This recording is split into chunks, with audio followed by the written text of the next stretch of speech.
Senate coup ginawa para mahadlangan ang impeachment. Sino nagsabi nito? RH12 Milky Rigonan, ibalita mo yan manang Milky. Konektado sa impeachment ang naikasang pagpapalit ng liderato ng Senado.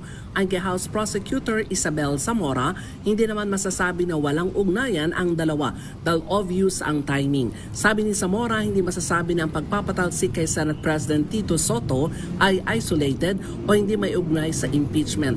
Malinawan niya na ang Senate coup noong Lunes ay ikinasa para magkaroon ng epekto sa impeachment lalo at ito ay numbers game.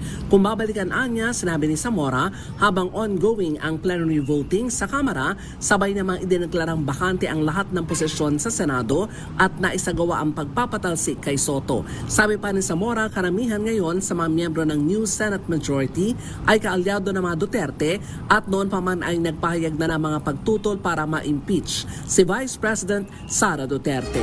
Ako si Milky Rigonan, nagulat para sa DZRH, una sa Pilipinas, una sa Pilipinas.